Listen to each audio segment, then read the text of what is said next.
Good afternoon. ITV has revealed it investigated rumours of a relationship between Philip Schofield and an employee 3 years ago, but did not find any evidence, and both repeatedly denied it.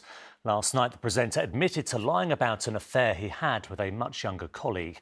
The 61-year-old stood down from This Morning last week after presenting the show for more than 20 years. Natalia Jorquera reports. See you on Monday. Bye. Bye. Philip Schofield's final goodbye on ITV's This Morning. For over 20 years, he was the face of daytime television. But last weekend, he suddenly announced he'd left the show. And now he's confirmed that he's quit ITV altogether after admitting he lied to cover up an affair he had with a younger male colleague at ITV.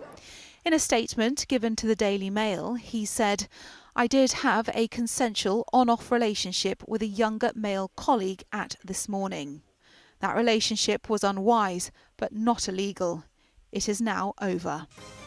Following his announcement, some former ITV daytime figures, including Eamonn Holmes, claimed ITV managers knew about the relationship. However, after the rumours of the affair began to circulate in 2020, an ITV spokesperson said an investigation was launched. Both parties were questioned and both categorically and repeatedly denied the rumours, as did Philip's then agency YMU. In addition, ITV spoke to a number of people who worked on This Morning and were not provided with and did not find any evidence of a relationship beyond hearsay and rumour.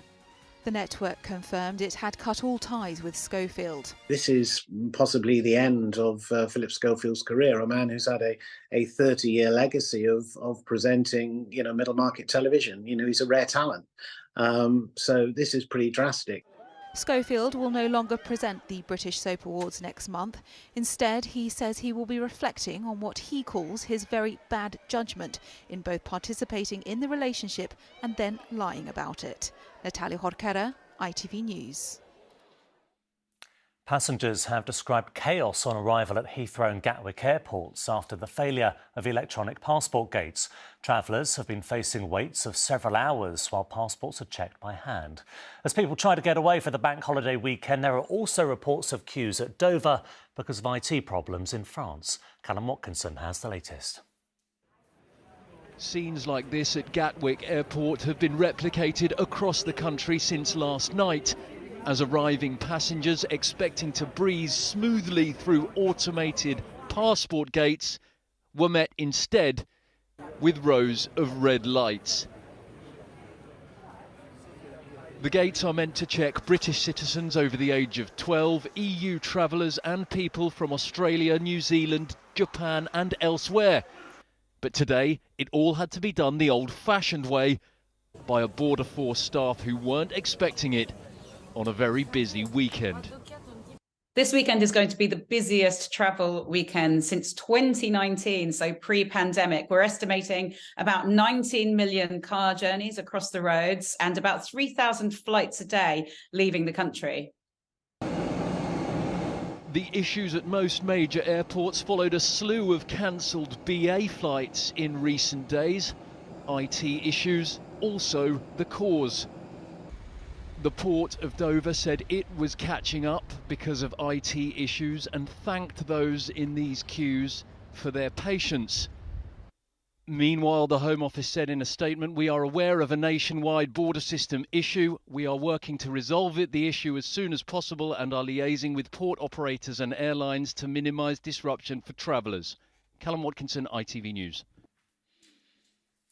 The Post Office has apologised after it emerged it tried to group sub-postmasters by race during a fraud investigation.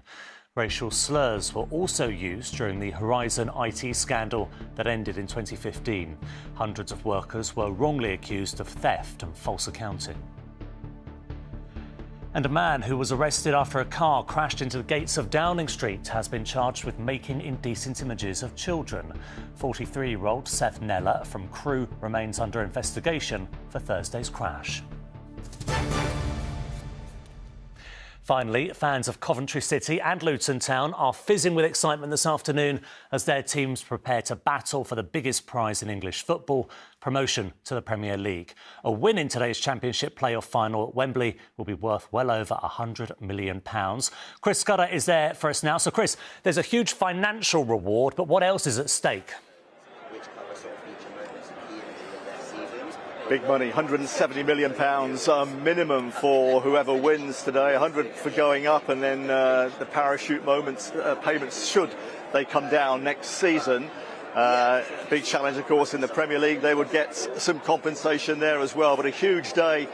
Two clubs who have been in the big time before, but have really fallen on hard times in recent years. Luton Town, incredibly, 9 years ago they were playing non-league football in the conference, and should they win today, they would go into the Premier League in the space of 9 years, and the previous record for doing that was Wimbledon, 9 years. They would equal that should they manage to achieve it. Coventry, fallen on hard times. They were a regular in the Premier League in the 1990s. In fact, one of the longest serving clubs in the top flight, but they've been all the way down to the fourth tier, and this is what they hope will be the final step back. They've been in all kinds of trouble. In fact, only 5 years ago they were relegated to the fourth tier of English football, so a massive prize at stake. They're two clubs who have worked on very small budgets, two of the smallest in the Championship, but whoever wins today has got the big time and all that big money of the Premier League. Chris Scudder at Wembley, thank you very much. And that is it for now. Geraint Vincent will be here at 6 o'clock with all the latest news and sport. Until then, have a very good afternoon. Bye-bye.